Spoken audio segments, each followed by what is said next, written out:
సమక్షంతమా అత్యున్నత సింహాసనముపై ఆసీనుడా యెహోవా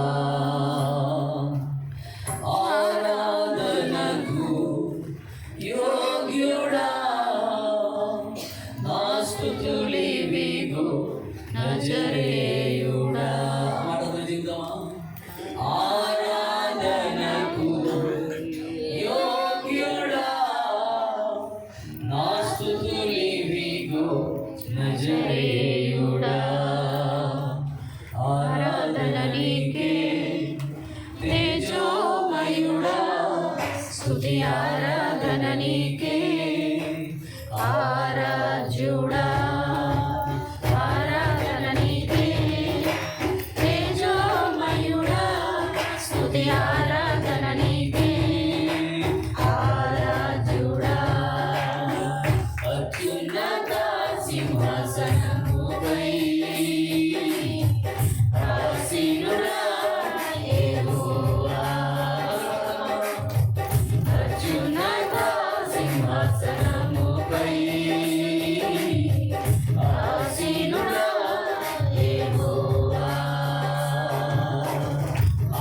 ఆరాధనకు యోగ్యుడా నా స్తుతులివిగో నజరేయుడా ఆరాధనకు యోగ్యుడా నా స్తుతులివిగో నజరేయుడా ఆరాధన నీకే తేజోమయుడా స్తుతి ఆరాధన నీకే ఆరాధ్యుడా ఆరాధన నీకే తేజోమయుడా స్తుతి ఆరాధన నీకే ఆరాధ్యుడా అత్యున్నత సింహాసనముపై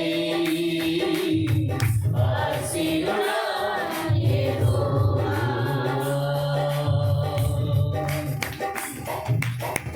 నీవు లేని నన్ను ఊహించలేను నిన్ను వీడిలలో నే బ్రతుకలేను నీవు లేని నన్ను ఊహించలేను నిన్ను వీడిలలో నే బ్రతుకలేను నీవున్నావనే ఆలోచనే నన్నిలా బ్రతికించెను నీ సన్నిధే అగునన్నది నాకిల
పిపురాని తేజోమండలంలో నివసించే దేవుడు అయినప్పటికీ నన్ను మమ్మల్ని ప్రేమించిన దేవుడు అయి నీవున్న చోట ప్రభువా మేము నీ వలె ఉండాలని, నీ వలె మారాలని ప్రభుని కాంక్షించి తండ్రి దేవదూతల ఆరాధనను కూడా ప్రభువా నీవు లక్ష్య పెట్టక మా కోసం దిగి వచ్చిన యేసయ్యా నీకు వందనాలు.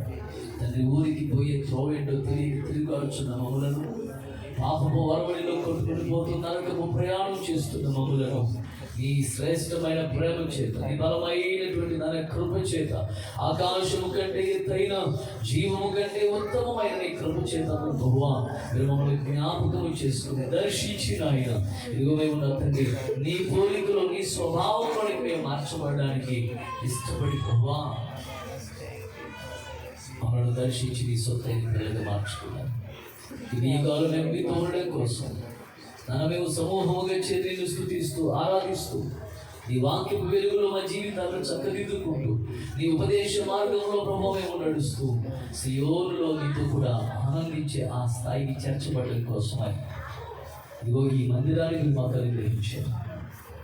ఈ మందిరంలో ఆత్మ సంబంధమైన మందిరములుగా సజీవమైన రాళ్ళవలే చెక్కబడుతూ ఆత్మ సంబంధమైన మందిరాల వలె మలచబడాలని కాంక్షించి విరిచిన ఈ నూతన మందిరములో తండ్రి ఈ మొట్టమొదటి ప్రతిష్టారాధనలో ఈ నామములకు చెందవలసిన మహిమను మీకు ఆరోపిస్తూ నేను కనపరుస్తూ జరిగే క్రమమంతా ఇప్పుడు మీ ఆత్మలను తీసుకుంటున్నాను.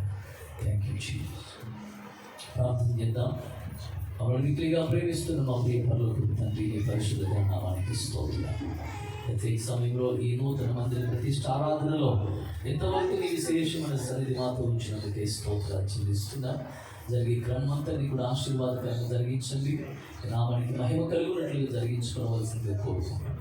సమస్త ఘనత మహిమ ప్రభావములు మీకు మాత్రమే కలుగునుగా ప్రతిజ్ఞ చేస్తూ మమ్మల్ని నేను తగ్గించుకుంటూ మీ నామాన్ని హెచ్చిస్తూ ఈ స్తుతి ఆరాధన మీకు సమర్పిస్తూ నజరేయుడగు యేసుక్రీస్తు శ్రేష్ఠ నామంలో ప్రార్థించి స్తుతించి ఈ మనవులు అడిగి పొందుకుని నా పరమ తండ్రి ఆమేన్. దేవునికి స్తోత్రం. హల్లెలూయా. ఒక మాట చదువుతాను. జాన్ ముందుకు రావాలి. ఈ వాక్య భాగం చదువు సమయానికి జాన్ ముందుకు వస్తే తన సాక్ష్యాన్ని ఉంచుకుంటే ఆ తర్వాత మనం గ్రీటింగ్స్ వాక్య పరిచయలోకి వెళ్ళిపోదాం. 132వ కీర్తన 132వ కీర్తన 13వ చరణం నుండి 18వ చరణం వరకు మనము చదువుదాం. నేను చదువుతున్నాను, మీరు శ్రద్ధగా ఆలోచించండి. యెహోవా సీయోనును ఏర్పరచుకొని ఉన్నాడు, తనకు నివాస స్థలముగా దానిని కోరుకుని ఉన్నాడు. ఇది నేను కోరిన స్థానము, ఇది నిత్యము నాకు విశ్రమ స్థానముగా నుండును. ఇక్కడనే నేను నివసించెదను. దానిలోని ఆహారమును నేను నిండారులుగా దీవించెదను. దానిలోని బీదలను ఆహారముతో తృప్తిపరిచెదను. దాని యాజకులకు రక్షణను వస్త్రముగా ధరింపచేసేదను. దానిలోని భక్తులు బిగ్గరగా ఆనందగానం చేసేదను. అక్కడ దావీదునకు కొమ్ము మొలవజేసేదను. నా అభిషిక్తుని కొరకు నేను అచ్చట ఒక దీపము సిద్ధపరిచి ఉన్నాను. అతని శత్రువులకు అవమానమును వస్త్రముగా ధరింపజేసేదను. అతని కిరీటమును అతని మీదనే ఉండి తేజరిల్లును. దేవునికి స్తోత్రం. ఈ వాక్య భాగము ఈ మందిరం విషయంలో, ఈ మందిర పరిచర్య విషయంలో ఈ నెరవేర్చబడి ఈ వాక్యం యొక్క నెరవేర్పు అనుక్షణము అనునిత్యము వెల్లడిపరచబడును గాక. ఇందులో ఉన్నటువంటి ప్రతి ఒక్కరిని ప్రభువు పోషించును గాక, తృప్తిపరచును గాక, దీవించును గాక. యాజకులకు ప్రభు రక్షణ కలుగు చేయును గాక, కాపుదలను అనుగ్రహించును గాక, ఘనపరచును గాక. ప్రభువు సిద్ధపరిచినవన్నీ కూడా సమకూర్చి ప్రతి అవమానమును తొలగించి అభినందనగా మార్చి, నిందను పూదండగా చేసి, దుఃఖమును నాట్యముగా మార్చి ఘనపరచును గాక. ఆమేన్. దేవుడు ఈ వాక్య భాగమును వినికిడిలో దీవించునుగా. ఆమె సమయంలో జాన్ తన సాక్ష్యాన్ని పంచుకుంటారు. ఆ తర్వాత ప్రార్థన, గ్రీటింగ్స్ తర్వాత ముందుకు కొనసాగుతుంది. సదరి సమయంలో మీరు వచ్చేసి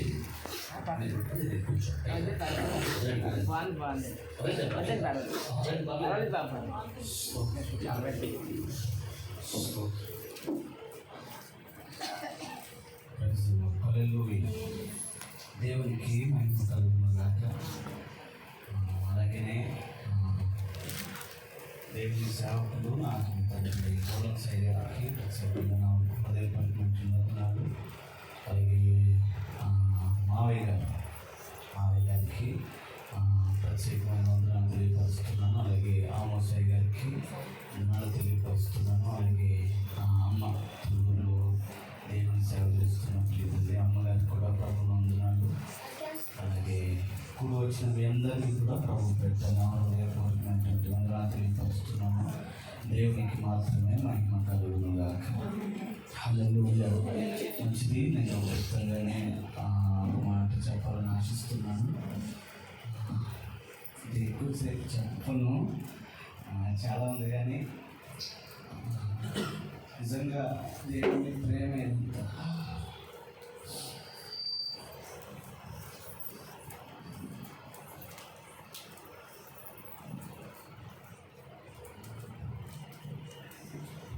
వాస్తవానికి ప్రారంభించాలన్న ఆలోచన నాకు లేదు. అయితే మందిరానికి అయితే ఇబ్బంది అవుతుంది, ఇష్టపడుతున్నప్పుడు అవుతాం. చాలా ఇబ్బంది పడుతున్నాం, కానీ అప్పుడప్పుడు బాగుంది రావడం.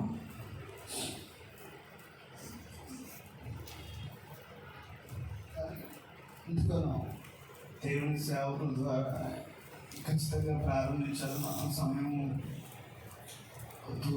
ప్రారంభిద్దామని ఎందుకనో నాకు లేదు ఆలోచన, కానీ పాస్టర్ గారే దేని విషయంలో ముందుండి ఆలోచన చెప్పడం, అట్లాగే అన్ని విషయాల్లో ఇట్లా స్టెప్ బై స్టెప్ ప్రతి జ్ఞానం కూడా ఖచ్చితంగా పాస్టర్ గారిదే.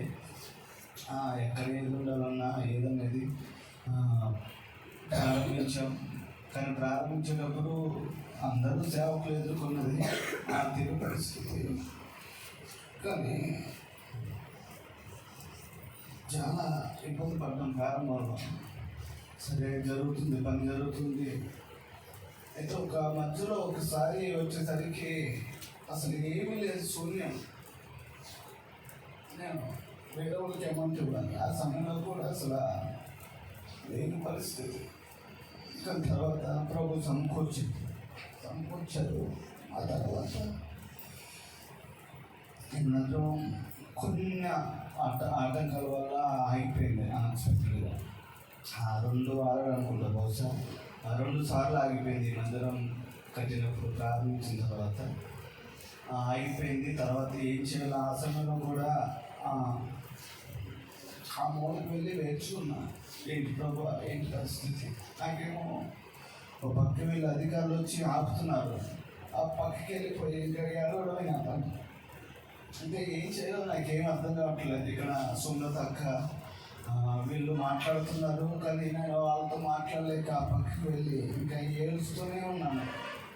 ఏంటి పరిస్థితి ఏంటి అన్నట్లుగా అదైపోయింది. తర్వాత ప్రభు మహాకృపను బట్టి వాస్తవానికి అయితే ప్రారంభించబడదేమో అని అనుకున్నాను. కానీ మళ్ళా చాలా చాలా సురేష్ గారు ఉన్నారు, సున్నత కోలాస్కర్ గారు, వారే ఉండి ఎవరి దగ్గరికి వెళితే పని జరుగుతుందో వారే నిజంగా వారు పని ఆగిపోయినప్పటి నుండి వచ్చారు. వచ్చి ఈ మందిరం పూర్తి నిర్మాణం అయ్యే వరకు వారి పనులన్నీ కూడా పక్కన పెట్టి ఇక్కడే కూర్చున్నారు పాపం వాళ్ళు. నిజంగా వారిని బట్టి కూడా నేను ప్రభువును స్తుతిస్తున్నాను. వారు చాలా సహకరించారు. సురేష్ గారు వాస్తవానికి ఉండాలి, కానీ రాలేరు, వస్తారనుకుంటున్నాను. అయితే చాలా అద్భుతంగా సురేష్ అన్న చాలా సహకరించారు ఈ మందిరం విషయంలో. ఎవరు వచ్చినా సరే సురేష్ అన్నే మాట్లాడటం, ఇలా ఈ మందిరం విషయంలో సహకరించారు వారు. అట్లాగే మరొకటి ఏంటంటే ఈ మందిరం పని జరుగుతున్నప్పుడు మొత్తం కంప్లీట్ అయింది. అయితే చివరి క్షణం కొన్ని రోజుల ముందు మన ఆదివారం వరకు కూడా ఇదే ఇబ్బంది పడుతున్నాను. నేను అనుకున్నాను కొంతమంది సంఘమందరూ కాకుండా కొంతమందితో ఇక్కడున్న వారితో కొంతగా క్లుప్తంగా నేను అనుకున్నాను. కానీ పాస్టర్ ఉన్నారు, అందరూ పిలుద్దామని అన్నారు. సరే పిలుద్దామని నేను కూడా వారి మాటను త్రోసి వేయలేక సరే అన్నాను. కానీ అప్పటికి ఏమీ లేదు, అసలు ఇంట్లో ఉన్న అమౌంట్ అంతా శూన్యం. మొన్న ఆదివారానికి 100 రూపాయలు ఎక్కడ ఉంటాయి మనం చూస్తున్నా. అంటే పాలు ప్యాకెట్లు లేదని తెచ్చుకున్నాం. అసలు ఎక్కడ లేవు. దేవునికి స్తోత్రం. మన ఆదివారం తర్వాత జరిగింది. సోమవారం మేము వేరొక ప్రాంతానికి సేవకులతో పాటు పరిచయం నిమిత్తమే వేరొక ప్రాంతానికి వెళ్ళాం. ఆడికి వెళ్ళాము. నాకేమీ అర్థం కావట్లేదు. మా గురువారం ఇక్కడ ప్రార్థన ఉంది, భోజనాలు పెట్టాలి, అట్లాగే కొన్ని పనులు జరిగించాలి. కానీ చేతిలో అలా 100 రూపాయలు కూడా లేని పరిస్థితి. ఏం చేయాలో ఏం అర్థం కాలేదు. సరే, ఒకవైపు వేరే చోట ఉన్నాము, ఆ పని ఎట్లా ఏంటో అర్థం కాలేదు. కానీ దేవుడు ఈ క్షణానికి ఫ్రీగా ఉండడానికి ప్రభు చూపించారు. దేవుడు ఆర్థికంగా ఎలా భయం. ఎక్కడికైనా వెళ్ళి 1 రూపాయి అడగాలంటే అది తీర్చగలుగుతానా లేదా నా భయంతో ఎక్కడికి వెళ్ళాను. ఆ కారణం చేత అలాగే ఉండిపోవచ్చు. కానీ దేవుడు చాలా అద్భుతంగా సంఘంలో చాలామంది సహకరించారు. నిజంగా వారిని బట్టి కూడా ప్రభుని స్తుతిస్తున్నాను. నిజంగా ఈ రోజుకి చాలా ఫ్రీగా ఉన్నాను. ఇంత ఫ్రీగా ఉంటానని నేను అసలు అనుకోలేదు. మా చేతి ముగిస్తాను. దేవుడు నాకు బైబిల్ కాలేజ్కి వెళ్ళే ముందు ఒక వాగ్దానం చేశాడు. ఏంటంటే మత్తయి సువార్త 6:26 ఉంటుంది, నేను పోషిస్తాను అని చెప్పి దేవుడు వాగ్దానం చేశాడు. అప్పటి నుండి నా వివాహం అయినంతవరకు కూడా అద్భుతంగా దేవుడు పోషిస్తూనే వచ్చాడు. ఆర్థికంగా ఎక్కడ ఇబ్బంది లేకుండా సహాయం చేశాడు. ఆ తర్వాత ఇది చెప్పొచ్చో చెప్పకూడదో నాకు తెలియదు, కానీ చెప్తున్నాను. తర్వాత మా ఇద్దరికి వివాహం అయిన తర్వాత ప్రెగ్నెంటీ అప్పుడే తనకి ప్రెగ్నెన్సీ కన్ఫర్మ్ అయింది. కన్ఫర్మ్ అయితే ఏం చేయాలో అర్థం కాదు. నాకైతే సంతోషించాలా బాధపడాలా అన్న ఆలోచన మంచిగా ఉన్నా. ఆ రోజే కన్ఫర్మ్ అయింది. కన్ఫర్మ్ అయిన 2-3 గంటల్లోనే దేవుడి వాగ్దానం బయలుపరిచారు. ఏంటిదంటే ఆదికాండం 50:21 వాక్యంలో ఉంటుంది, మిమ్ములను మీ పిల్లలను నేను పోషించేదని దేవుడు మాట్లాడారు. నిజంగా చాలా అద్భుతం అనిపించింది. మిమ్ములను మీ పిల్లలను స్పష్టంగా అక్కడ మాట ఉంటుంది. చాలా సంతోషం అనిపించింది. ఈ 2 వాగ్దానాలు పట్టుకొని మేము ముందుకు అడిగి వేసాం. తర్వాత ఆర్థికంగా ఇబ్బంది పడుతున్నప్పుడు కూడా ఈ మందిర విషయంలో చివరి క్షణాల్లో ఎందుకు దేవుడు ఖచ్చితంగా పోషిస్తాడు కదా, ఖచ్చితంగా దేవుడి పని దేవుడు జరిగిస్తాడు అనుకొని అట్లాగే ఒక పక్కన ఇబ్బంది ఉంది, అలాగే ఒక్క పట్టుకొని అంటారు కదా, అట్లాగే ఉండి దేవుడే సహాయం చేస్తాడన్నట్లుగా ఆయన మీద సంపూర్ణంగా అనుకున్నాను. ఖచ్చితంగా ఏదో ఒకటి దేవుడు ఏం చేస్తాడు అని అనుకున్నాను. దేవుడు అద్భుతంగా ఇట్లా ఆర్థికంగా ఇబ్బంది లేకుండా ప్రభు సహాయం చేశారు. అందుని బట్టి నిజంగా దేవుడు చేసిన కార్యాన్ని బట్టి ప్రభుని మనసారా స్తుతిస్తున్నాను. దేవుడి మందిర విషయంలో దైవ సేవకులే అనుక్షణం దీని విషయంలో నాకంటే ఎక్కువగా వారి బాధ్యత తీసుకొని ఇక్కడ ఇది పెట్టలేదు కదా, ఇట్లా వద్దు అట్లాగా అంటూ అన్ని విషయాల్లో కూడా వారే దీనికి నేను కాంప్రమైజ్ అయినా భాషలో కాంప్రమైజ్ అవ్వకుండా ఇట్లా కాదు ఇట్లా అంటూ ఈ మ్యాప్ కూడా వాస్తవానికి నేను ఆలోచన కాదు, ఇది కూడా దేవుని సేవకులే కాదు ఖచ్చితంగా వేయాలన్నట్లుగా వారు బలవంతం చేసి వారే నిన్న వచ్చి ఈ మ్యాప్ వేయడం అట్లాగే కొన్ని పనులు వారు త్వర పెట్టడం బట్టే ఇది జరిగిందని ఖచ్చితంగా చెప్పగలుగుతాను. అందుని బట్టి ప్రభుని స్తుతిస్తున్నాను. అలాగే దేవుడు ఈ మందిర విషయంలో చేసిన అద్భుతాన్ని బట్టి కూడా ప్రభుని స్తుతిస్తూ ఈ సాక్ష్యాన్ని ప్రభు దేవుడు దీవించుకున్నారు. ఆమె దేవుని సేవకులకి సమయం. దేవునికి స్తోత్రం. హల్లెలూయా హల్లెలూయా. చక్కటి సాక్ష్యాన్ని పంచుకుంటుంది బాబు జాన్కి ప్రత్యేకంగా తెలియజేస్తున్నాను. ఈ ప్రాంతంలో అసలు పరిచర్య ప్రారంభించడం కోసం ప్రభు సంకల్పించిన సంకల్పం బహు గొప్పది. ఆశ్చర్యరీతిగా ఈ ప్రాంతానికి తీసుకుని రాబడ్డ తనకి ఏదో ఫంక్షన్ ఇక్కడ తీసుకొచ్చినప్పటికీ ఇక్కడ తీసుకొచ్చినప్పుడు తన ఆలోచనలు వెల్లడి చేసింది. దానికంటే ముందుగా జాన్ కూడా ప్రార్థన చేసుకుంటున్నప్పుడు మా ఎక్కడన్నా పరిచయం నాకు అప్పగించు పుట్టినరోజు కోసం ప్రార్థన చేసుకుంటున్న క్రమంలో వచ్చాము. పరిచర్య జరిగితే బాగుంటుంది నెలలా అని చెప్పినట్టుగా తను అన్నప్పుడు నెల ఏమన్నా అసలు కల్చర్ స్టార్ట్ చేద్దాం అనుకున్నాను. సో ఆ విషయంలో అప్రిషియేట్ చేస్తున్నాను. సో ఉన్నటువంటి ఈ స్థలంలో అది మనకు ఇంట్లో జరిగేది. నాగేశ్వరం గారికి కూడా ప్రత్యేకంగా వందనాలు చెప్పాలి. నాగేశ్వరం గారు ఎక్కడ ఉంటారు. సో నాగేశ్వరం గారికి కూడా చాలా వందనాలు చెప్పాలి. ఆయన కూడా చాలా సహకరించి ప్రతి వారం జరుగుతున్న బాబు చేస్తున్న ఆరాధనలో చక్కగా సహకరించింది. అది కూడా ప్రత్యేక వందనాలు. ఇక్కడ చిన్నప్పుడు కాకుండా తను చెప్పినట్లుగా చాలా వర్షం వచ్చి వస్తువులు తడిచిపోయి పాడైపోయి చెదపట్టేసి ఒకసారి పాములు రకరకాల పరిస్థితులు చాలా ఇబ్బంది పడుతూ వచ్చాయి. సో నాకు కొంచెం మనసులో బాధ అయితే ఉండేది. ఏంటంటే దేవుని సన్నిధి అనేటువంటిది పదిలంగా ఉండగలగా నలుగురు వచ్చి ప్రశాంతంగా ప్రభుత్వం స్థుతించి ఆరాధించేట్టుగా ఉండాలని తప్పించి గందరగోళంగానూ చిరాకుగా ఉండకూడదు.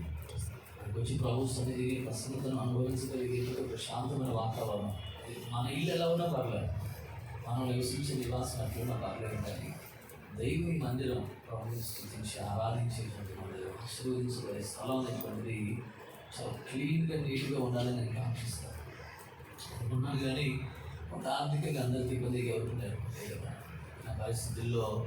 సో ఏదో ఒకటి చేద్దాం అనుకుంటున్నాం. సమయానికి సుమలత కూడా ఏదైనా చేద్దామని ఇప్పుడు అనుకుని తను ఒక అడుగు ముందుకు వేయడం. అది కూడా ఏమనుకున్నామంటే నూతన సంవత్సరంలోపే చేసేద్దాం అనుకున్నాం. సో వాస్తవానికి నాకు మరి టైట్ అయ్యే పరిస్థితులు కదా.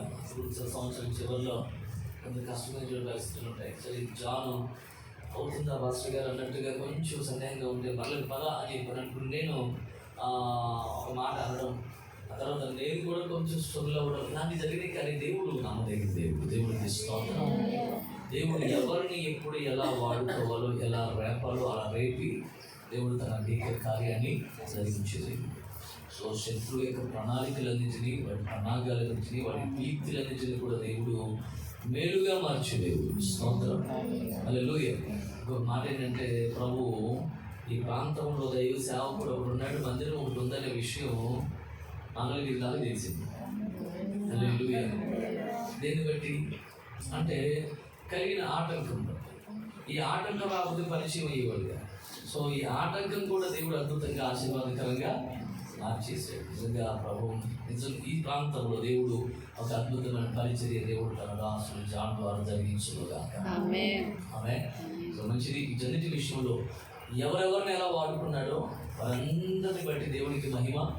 వినియోగించబడ్డ కొరకు విధేయత చూపించిన వ్యక్తులకు దేవుడు సమృద్ధి అయినటువంటి దీవెన పరసంబంధమైన ఆశీర్వాదం సమృద్ధిగా అనుగ్రహించుగా. ఈ విషయంలో ఆమోసయ్య గారు కూడా తన సహోదరు యూత్తో చాలా చక్కగా సహకరిస్తూ వచ్చాడు. అయ్యగారు కూడా స్థానికంగా విచిత్రం ఏంటంటే ఈయన ఊరికి ఆ చివరు ఉంటాడు, ఈయన ఊరికి ఈ చివరు ఉంటాడు. ఇప్పుడు ఇద్దరు కూడా కలిసి ఈ ఊరిని ఏం చేయాలా, ప్రభు పాదాల దగ్గర తీసుకొచ్చేయాలి, రౌండ్ వేయాలి, సుడేసేసి మొత్తం ఆ చివరి నుంచి ఈ చివరికి ఇట్లా రౌండ్ అప్ చేసేసి మొత్తం ప్రభు బాసనలో పెట్టేయాలి. ప్రభు కొరకు ఒక రాజ్యాన్ని కట్టగలరు. సో అలాంటి కృప దేవుడు రాబోతున్న దినాల్లో విస్తరింపచేయును గాక. మంచిది. ఒక చిన్న ప్రార్థన చేసుకుని తదుపరి సావుకులు ఆమోసయ్య గారికి గ్రీటింగ్స్ ఇస్తాం. సో సమయానికి మనం ముగించుకుంటాం, ఇంకా ఇబ్బంది పడాల్సిన పని లేదు. సో కనుక ఉన్న సమయంలో అమ్మ చిన్న ప్రార్థన చేస్తుంది. ప్రార్థన అనంతరం మనం ముందుకు కొనసాగుతాం. చిన్న ప్రార్థన. సకల ఆశీర్వాదములకు కారణమైన మా ప్రియ పరలోకపు తండ్రి, పరిశుద్ధమైన ఘననామానికి మరొకసారి వందనాలు, స్తోత్రాలు నాయన. నిజంగా తండ్రి యేసయ్య, మీరు మా పట్ల మా జీవితాల్లో మాకు చేస్తున్న ప్రతి కార్యాన్ని బట్టి ప్రభా, ఎన్ని స్తుతించినా ఎంత ఆరాధించినా రుణం తీరదయ్యా. అలా ఉండాల్సింది ప్రభా. జీవితకాలం స్తుతించిన రుణం తీర్చు ప్రభా. మీ స్తోత్రాలు ఇవేమి ఇవ్వలేము నాయన, ఏం చేయలేము ప్రభా. ఏదన్నా ఉంది, ఏదైనా చేసామంటే అది నువ్వు ఇచ్చిందే ప్రభా. ఆ చీరతలకాయ అంటే నీదే ప్రభా, మాది కాదు నాయన. ఇదిగో ప్రభా, ఈ ప్రాంతాన్ని మీరు ప్రేమించారు కాబట్టి మీ దాసుని ప్రేరేపించి ఇక్కడ సేవలు స్టార్ట్ చేశారు నాయన. అలాగే ప్రభా నా తండ్రి, మీ యొక్క అవయవాలుగా మేమందరం కూడా ప్రభా ఆయా పరిస్థితులను బట్టి చెయ్యి చేసే పని చెయ్యి, కాలు చేసే పని కాళ్ళలాగా, నోరు చెవి కానీ ఏ పనులు చేస్తే అట్లా ఇక్కడ చేరిన ప్రతి ఒక్కరి ఈ మందిరానికి తన దాసునికి ప్రభా చేసినటువంటి ప్రతి కార్యాన్ని బట్టి నీకు స్తోత్రాలు వందనాలు. ప్రతి వారిని దీవించండి, ఆశీర్వదించండి. ఈ స్థలాన్ని ముఖ్యంగా ప్రభా పరిశుద్ధపరచండి. ఈ స్థలంలో చేయబడుతున్నటువంటి ప్రార్థనలు మీ సన్నిధానానికి చేర్చుకోండి తండ్రి. ఇది మీరు ఏర్పాటు చేసిన స్థలం తండ్రి. ఇదిగో ఇచ్చటి నాయన చేయబడే ప్రార్థనల వైపు నాయన కళ్ళు దృష్టి నుంచి చెవులు ఎక్కి ప్రభా ప్రతి ప్రార్థనకి సమాధానం ఇచ్చి తండ్రి ప్రతి వారిని ఆశీర్వదించి సమృద్ధితో నింపి నీ కృపనుంచమని అడుగుతుంది. ఈ ప్రాంతాన్ని ప్రేమించాలి అనేక మంది ప్రభా నాయన నిజ దేవుడు తెలియక సత్యమేంటో తెలియక నాయన సమాజంతో అంతమనుకుంటున్నారు. కానీ ప్రభా మీరే నిజమైన సత్యాన్ని తెలియచేయమని ఇక్కడ ఈ ప్రాంతంలో ప్రభా నాయన మొదటి అడుగుగా ఈ సేవ ఈ యొక్క మందిరాన్ని మీరు జీవించండి నాయన. తుదకు ప్రభా మహా అభివృద్ధి చెందడానికి మంచి సేవ జరగడానికి మీ దాసుని ప్రభా అంచెలంచెలుగా మీరే హెచ్చించుకోమని ఇదిగో ఇప్పుడు వాక్యం అందించుకుని మీరు అవసరంతో మీరు మాట్లాడి మహిమ పొందమని ఇక్కడ చేరి వచ్చిన ప్రజలకి ఈ శబ్ద శ్రవణ యంత్రం ఎంతవరకు అయితే ఏర్పడుతుందో అంతవరకు నాయన ఆలకించే వాళ్ళందరికీ నాయన ఆశీర్వాదంగా దీవెనగా ఉండేటువంటి వాక్యాన్ని మీద ఆశల నోటి నుంచి మీరే వెల్లడిపరచమని నీ నామానికి మహిమయు మహత్యం గంత ప్రభావాలు ఆరోపించుకోమని ఈ చిన్న మనలో మా కొరకు తిరిగి రానైన క్రీస్తు యేసు వారి ప్రశస్త నామమును బట్టి అడిగి వేడుకొని ప్రార్థిస్తున్నాం పరమ తండ్రి. ఆమేన్. దేవునికి స్తోత్రం. హల్లెలూయా. మంచిది పిల్లరా. దేవునికి మహిమ. తదుపరి దూర ప్రాంతంలో వచ్చిన దేవదాసులు సామ్యూల్ గారికి అలాగే పాస్టర్ గారు శాంతి గారికి వందనాలు. అలాగే చక్కగా పిలవగానే అన్ని విషయాల్లో సహకారంగా ఉంటున్నటువంటి దేవదాసు ఆమోస్ గారికి వందనాలు. అలాగే ప్రత్యేకంగా ఆనంద్ సత్యకుమారి గారికి నా హృదయపూర్వక వందనాలు. సో మంచిది. ఈ సమయంలో విజయవాడ నుండి వచ్చినటువంటి సంఘం అంతటికి కూడా వందనాలండి. ఒకసారి మీ పక్కన కూడా వందనాలు చెప్పుకోండి. ప్రభు జీవించిన సమయంలో రాజులు ఆమోసయ్య గారికి గ్రీటింగ్స్ చెప్పవలసిందిగా సమయాన్ని సౌకులు కాపాడిస్తున్నాను. దేవునికి మహిమ కలుగునుగాక. సమయాన్ని ఇచ్చిన దైవ సేవకులు రోమన్సాయి గారికి హృదయపూర్వక వందనాలు తెలియజేస్తున్నాను. ఆ తర్వాత వేదిక మీద ఉన్న సేవకులు కూడా వందనాలు. చేరి కూడా వచ్చిన మీ అందరికీ కూడా వందనాలు. ప్రత్యేకంగా జానం కూడా నా ప్రత్యేకమైన వందనాలు. ఇంకా జానం ఈ ప్రాంతంలో ఆశీర్వదించిన గాక. వచ్చిన మీ అందరికీ కూడా ప్రత్యేకమైన వందనాలు. చిన్న వాక్యాన్ని చదువుకున్నాం. 96వ కీర్తన 96వ కీర్తన 5వ వచనాన్ని చదువుకున్నాం. 97వ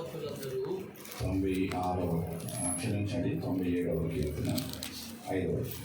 యెహోవా సన్నిధిని సర్వలోకనాథుని సన్నిధిని పర్వతములు మైనము వలె కలుగుచున్నవి. ఆమేన్ ఆమేన్. దేవుడి మాటలను దీవించునుగాక. ప్రభునందు ప్రియమైన దేవుని బిడ్డలారా, ఈ మందిరము యెహోవా సన్నిధి అంట. దేవుని స్తోత్రం. ఇది యెహోవా సన్నిధి, సర్వలోకనాథుని సన్నిధి. ఇది సర్వలోకనాథుడు నివసించే సన్నిధి. ఆయన కను దృష్టి ఉన్న సన్నిధి. ఆయన ప్రార్థనలు ఆలకించేది. ఏం జరుగుతుంది ఇక్కడ? ఇదేదో ఒక వర్గానికి సంబంధించిందో ఒక ప్రాంతానికి సంబంధించిందో కాదు, కానీ ఈ సర్వ సృష్టిని చేసిన సర్వలోకానికి అధికారి, సర్వ సృష్టికర్త అయిన దేవుని యొక్క సన్నిధి. ఈ సన్నిధిలో ఏం జరుగుతుంది? ఇక్కడ మా మధ్య ఈ మందిరం ఎందుకు దీనివల్ల మాకు ఉపయోగం ఏమిటి? దీనివల్ల మాకు వచ్చే దీవెనలు ఏంటి? అసలు ఎందుకు ఈ మందిరాలు, అసలు ఎందుకు ఈ దేవాలయాలు అని అంటే, ఇక్కడ ఏం జరుగుతుందో అక్కడ ఒక మాట ఉంది. పర్వతములు మైనములు వలె కరుగుతుంది అంట. ఏంటి పర్వతాలు మైనముల వలె కరగటం? పర్వతాలు ఎక్కడైనా కరుగుతాయా? పర్వతాలు ఎంత గట్టిగా ఉంటాయి? కానీ అంతటి పర్వతాలు సైతం కూడా ఎలా కరిగిపోతున్నాయి అంట? కొవ్వొత్తి తెలుసా? మైనం అంటే కొవ్వొత్తి వెలిగించినప్పుడు ఎలాగ మైనులాగా అది కరిగిపోతా ఉండదో ఈ పర్వతాలు కూడా దేవుని సన్నిధిలో కరిగిపోతున్నాయి అంట. ఏంటి పర్వతాలు? అసలు ఏంటి పర్వతాలు అని అంటే, ప్రజలలో అనేకమైన వ్యసనాలలో కఠినమైన మనసులు. కొన్నిసార్లు తన భర్త త్రాగుడులో ఉన్నాడు అనుకోండి, ఆమెకి ఆయనే ఒక పెద్ద పర్వతంగా కనపడతాడు. అవునా కదా? ఎవరన్నా కలుగుతారయ్యా, ఎవరి హృదయమైనా కలిగింది, ఈయన హృదయం మాత్రం అంటారులే చాలా మంది. అటువంటి మొండి హృదయాలు, వ్యసనాలలో ఉన్నవారు, పాపములో ఉన్నవారు, లోకములో అసలు వీడు మారడరా, గజ దొంగలు ఎక్కడ కరిగిపోతున్నారో తెలుసా? దేవుని సన్నిధిలో మైనవలే కరిగిపోతున్నారు. రెండు చేతులెత్తి దేవునికి స్తోత్రం చెప్పండి. హల్లెలూయా. ఒక రోజు ఒక ఆయన సాక్ష్యం చెబుతున్నారు, నేను ఎవరో తెలుసా? భయంకరమైన దొంగని. ఒకసారి తల నరికి నేను పోలీస్ స్టేషన్ కూడా వెళ్ళా అని చెబుతున్నాడు. మరి ఎట్లా మారేవాయి అంటే, దేవుడు నా హృదయమును మార్చివేశాడు. నేను చెప్తాను, మీ జీవితంలో ఎటువంటి కఠినమైన పరిస్థితులైనా ఉండొచ్చు. పర్వతాల్లాగా మీ బిడ్డలు, నీ భర్త, నీ ఇంటిలో ఆర్థిక పరిస్థితులు, ఎంత ప్రార్థన చేస్తున్నా, లేకపోతే లోకంలో సమస్యలలో, అప్పులలో, రోగముతో, బలహీనతలతో ఎవరైనా ఉండొచ్చు ఈ ప్రాంతంలో. ఒకవేళ అటువంటి స్థితిలో ఉంటే ఈ మందిరంలోకి వచ్చి చిన్న ప్రార్థన చేయండి. ఏదైనా రోగం ఉందా? ఏదైనా బలహీనత ఉందా? ఏదైనా సమస్యలు చేత హాస్పిటల్ చుట్టూ తిరిగి డబ్బులు పోయి తెప్పలు పడి ఏమి చేయలేని పరిస్థితిలో ఉన్నావా? అయితే శుభవార్త, ఈ శ్రేష్టమైన సన్నిధిని దేవుడు మన మధ్య ఏర్పాటు చేశాడు. మేము చిన్నతనంలో మందిరాన్ని కట్టినప్పుడు ఒక అతన్ని ఎముకలు గేమిలో అతనికి చేతబడి చేసి ఎముకలు పురిలాగా ఇప్పుడు హస్తపంజరాలే తీసుకొచ్చి తిరిగి అక్కడెక్కడో తిరిగారు, వేల డబ్బులు ఖర్చు పెట్టారు. తీసుకుని వచ్చాక మా వల్ల కాదండి అని మందిరంలో పడేశారు. బతికితే మేము చచ్చిపోతే సమాధి చేయండి, బతికితే మేము తీసుకెళ్తామని పడేసి వెళ్ళిపోయారు. వినండి, నెల రోజుల్లో ఇడ్లీ తినడం ప్రారంభించాను. దేవునికి స్తోత్రం. అసలు ఏమి తినని లోపలికి వెళ్ళని పరిస్థితి. లేచి ఇడ్లీ తినడం ప్రారంభించాడు, ఆహారం తినడం ప్రారంభించాడు. 2 నెలల్లో మరలా నార్మల్గా మారిపోయాడు. ఎక్కడ జరిగింది తెలుసా? దేవుని. అందుకే దేవుని సన్నిధిని తేలిగ్గా తీసుకోవద్దు. ఏ సమస్య ఉన్నా, ఏ అప్పులున్నా, ఏ శరీర రోగం ఉన్నా మందిరంలోకి రా, మోకరించు. పర్వతాలు ఎలా వెళ్ళిపోతాయంట? అది ఎంత పెద్ద పర్వతమైన అవ్వచ్చు, కానీ మైనవలే కలిగించే దేవుడు ఇక్కడ ఉన్నాడు. హల్లెలూయా. ఆయన ఏ కులానికో, ఏ మతానికో, ఏ వర్గానికో చెందినవాడు కాదు. సర్వలోక, చెప్పండి, సర్వలోకనాథుడంట. హల్లెలూయా. కాబట్టి ఈ మందిరంలో ఏ సమస్య ద్వారా చుట్టుపక్కల ప్రాంత ప్రజలకు ఒక శుభవార్త. ఏ ఇబ్బందులు కలుగుతున్నా, ఏ సమస్యలు ఉన్నా, ఏ ఆర్థిక సమస్యలు ఉన్నా, ఏ శరీర బలహీనతలతో ఉన్నా రండి. ఇక్కడ దేవుడు ఉన్నాడు, మందిరం ఉన్నది, ఆయనే మన కొదువులను తీర్చబోతున్నాడు. పర్వతాల లాంటి నీ ముందున్న ప్రతి సమస్య ఒక మైనవలే దేవుడు కరిగించి వేయబోతున్నాడు. దేవుడి మాటలను దీవించుగాక. దేవునికి స్తోత్రం. హల్లెలూయా.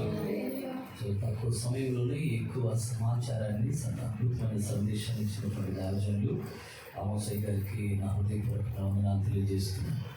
దేవుడి సన్నిధిలో మైన్మ వలె ప్రతి పరిస్థితిని ప్రభు కరిగించగలిగిన శక్తివంతుడు. ఆమె ప్రతి పరిస్థితిని, ప్రతి వ్యక్తిని ఏదైనా చెప్పండి, ఏదైనా చేయగల దేవుడు, ఎలాగైనా మార్చగలిగిన దేవుడు.